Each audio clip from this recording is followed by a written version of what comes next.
अब हम जो है डायमेंशन फॉर्मूले देखेंगे क्वांटिटीज के। ओके, तो डायमेंशन फॉर्मूले देखने के लिए सबसे पहले हम क्वांटिटी लेते हैं।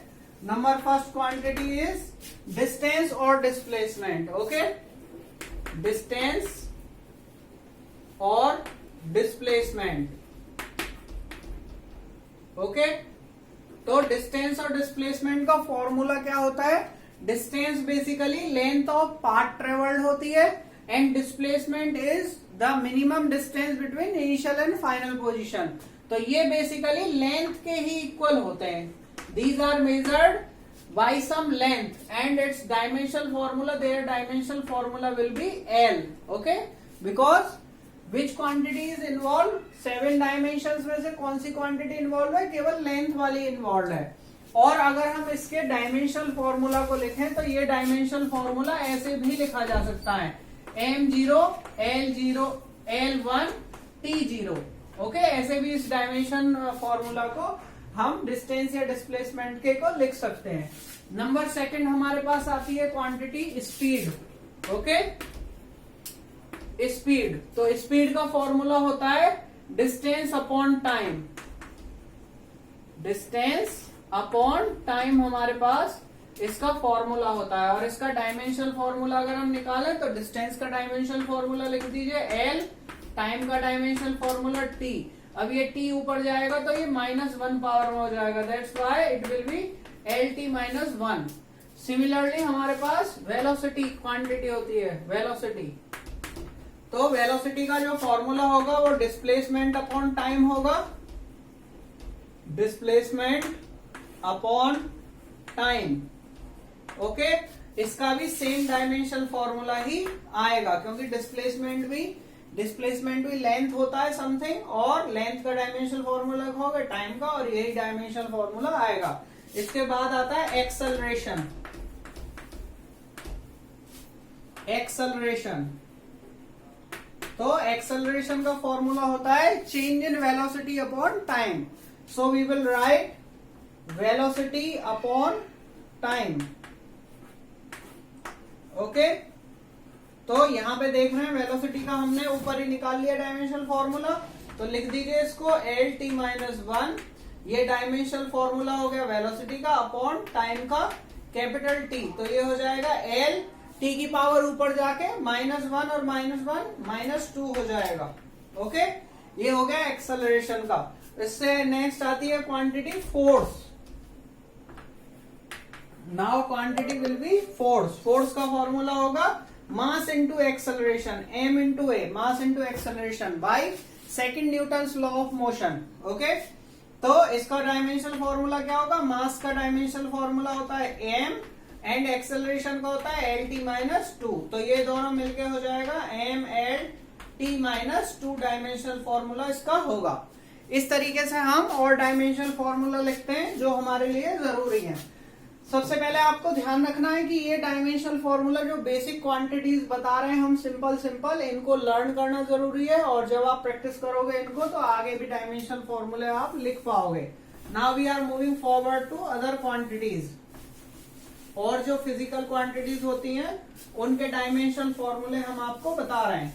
ओके, फोर्स बता दिया। इसके बाद नेक्स्ट आता है वर्क। क्वांटिटी नंबर 6 आता है वर्क। ओके, वर्क का जो फॉर्मूला होता है वो फोर्स इंटू डिस्प्लेसमेंट होता है। Formula is force into displacement.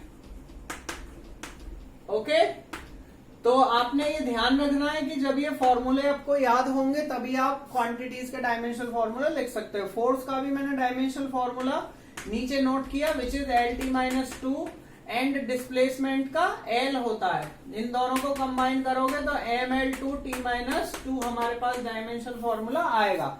उसके बाद नेक्स्ट आता है एनर्जी। एनर्जी, तो energy is the capacity to do work. Energy की सिंपल डेफिनेशन होती है कि कोई ऑब्जेक्ट या कोई मशीन कितना वर्क कर सकती है, उसकी कैपेसिटी वर्क करने की, उसी को एनर्जी बोलते हैं। So we will write capacity of work, capacity of doing work. Okay, is called energy. And work की कैपेसिटी के इक्वल है, इस वजह से इसका डायमेंशनल फॉर्मूला वर्क के ही इक्वल आता है। ओके, वर्क के इक्वली इसका डायमेंशनल फॉर्मूला आता है। अब आपने ये बात ध्यान रखनी है कि एनर्जी किसी भी तरह की हो उसका डायमेंशनल फॉर्मूला यही सेम होगा। यानी कि अगर हम बात करें काइनेटिक एनर्जी की, ओके, पोटेंशियल एनर्जी की,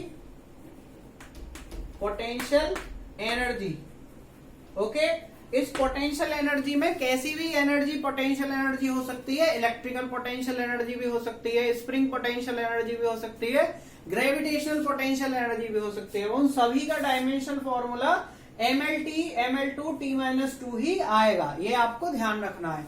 मैंने बताया पोटेंशियल एनर्जी कैसी भी हो, ग्रेविटेशनल पोटेंशियल एनर्जी हो, स्प्रिंग पोटेंशियल एनर्जी हो या इलेक्ट्रिकल पोटेंशियल एनर्जी हो, इसी तरीके से काइनेटिक एनर्जी, तो इन सब का डायमेंशनल फॉर्मूला यही आता है, ये आपको ध्यान रखना है। Okay, next quantity comes is, इससे नेक्स्ट क्वांटिटी आती है मोमेंटम। ओके, मोमेंटम, तो मोमेंटम का फॉर्मूला होता है mass into velocity, mass into velocity.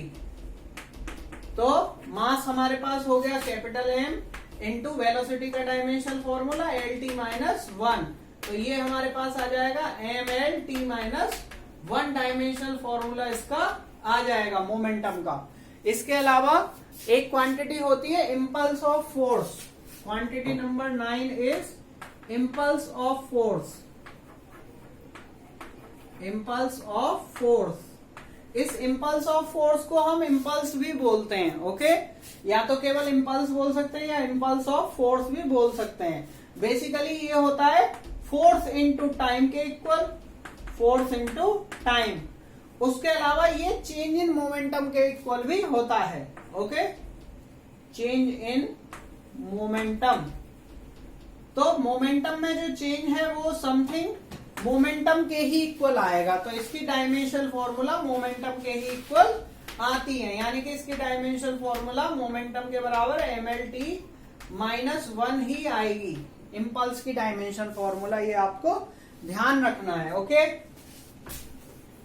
इससे आगे क्वांटिटी और हम बता रहे हैं आपको, इससे क्वांटिटी आगे आती है डेंसिटी। ओके, क्वांटिटी आती है डेंसिटी, या हम लिख सकते हैं पहले लेट से कि वॉल्यूम की डायमेंशन फॉर्मूला लिख देते हैं। ओके, वॉल्यूम, तो वॉल्यूम का डायमेंशन, वॉल्यूम का फॉर्मूला होता है length into width into height. Okay, तो length into width into height का मतलब क्या है, ये सारी लेंथ होती हैं, तो इनके हो जाएंगे L multiply L multiply L, तो ये पावर हो जाएगी L की पावर 3। ठीक है, ये डायमेंशनल फॉर्मूला इसका हो जाएगा वॉल्यूम का। नेक्स्ट हम आगे बढ़ रहे हैं, वॉल्यूम के बाद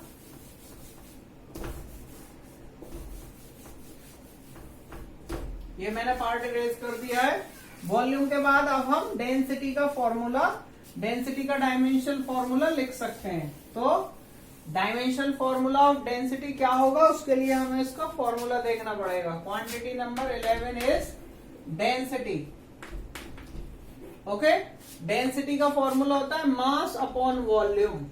ओके, मास अपॉन वॉल्यूम, तो मास का डायमेंशनल फॉर्मूला आप लिखोगे capital M something like this, and volume का लिखोगे L की पावर 3, तो ये ऊपर बात जाके L की पावर -3 हो जाएगा, M L -3। ये डेंसिटी का फॉर्मूला, डायमेंशनल फॉर्मूला हो गया। इसके बाद एक क्वांटिटी आती है स्पेसिफिक ग्रेविटी और relative density. It is important, it is specific gravity, okay, और relative density, relative density.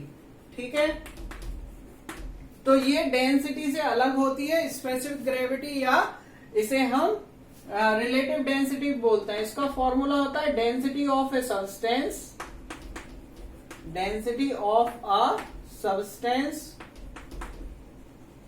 upon density of water, upon density of water at 4 degree Celsius, at 4 degree Celsius temperature।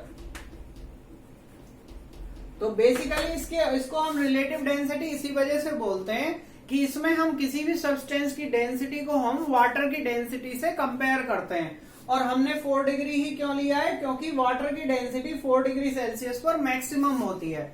तो हम इस density से किसी भी चीज को कंपैरिजन करते हैं कि वाटर के रेस्पेक्ट में कोई चीज कितना गुना डेंस है, कम डेंस है या ज्यादा डेंस है, ये हम कंपैरिजन करते हैं, रिलेट करते हैं। That's why this is also called relative density. तो बेसिकली इसमें क्योंकि दो सिमिलर क्वांटिटीज का रेशो है, तो यहाँ पे भी डेंसिटी डायमेंशन डेंसिटी की लिखा जाएगी, यहाँ पर भी दोनों तरफ ऊपर नीचे हमें न्यूमरेटर और डिनोमिनेटर में दोनों जगह डायमेंशंस डेंसिटी की रख दीजिए। तो ml3 और ये भी नीचे भी ml3 होगा। ओके, ये दोनों एक दूसरे से कैंसिल आउट होकर ये बन जाएंगे m0 l0 t0। ओके, इसको या तो आप m0 l0 t0 लिख सकते हो या आप इसे डायमेंशन लेस भी बोल सकते हो। ओके, इस क्वांटिटी को हम डायमेंशन लेस बोल सकते हैं। और ये क्यों है डायमेंशन लेस, क्योंकि m l और t की पावर्स जो है 0 0 आ रही हैं। तो या तो हम इसको डायमेंशन लेस बोल सकते हैं या हम इसे नो डायमेंशन भी बोल सकते हैं, नो डायमेंशंस। ओके, तो ये तीनों बात एक ही तरीके से बोली जा सकती हैं। इसमें आपको एक चीज ध्यान रखनी है, जब भी हमारे पास कोई ऐसी फिजिकल क्वांटिटी का हम डायमेंशनल फॉर्मूला लिख रहे हैं जो एक रेशो है सिमिलर क्वांटिटीज का, तो उसका डायमेंशन फॉर्मूला यही आएगा, यानी कि नो डायमेंशन या डायमेंशन लेस उसको क्वांटिटी को बोला जाएगा कि उसकी कोई भी डायमेंशन नहीं होती, जिनमें से स्पेसिफिक ग्रेविटी और रिलेटिव डेंसिटी एक क्वांटिटी है। ठीक है, इस चीज का ध्यान रखेंगे आप। इससे आगे हम मूव कर रहे हैं, रिलेटिव डेंसिटी के बाद क्वांटिटी। लेट्स से हम लेते हैं, इसके बाद देखिए हमारे पास जैसे क्वांटिटी होता है डिस्प्लेसमेंट, जैसे क्वांटिटी होती है वेलोसिटी, और ये सारी क्वांटिटीज हमारी लीनियर मोशन के लिए होती हैं। जब कोई ऑब्जेक्ट लीनियरली मूव कर रहा हो, अगर कोई ऑब्जेक्ट रोटेट कर रहा हो तो रोटेट करने के लिए क्वांटिटीज जो है बदल जाती हैं। कितना टाइम हो गया?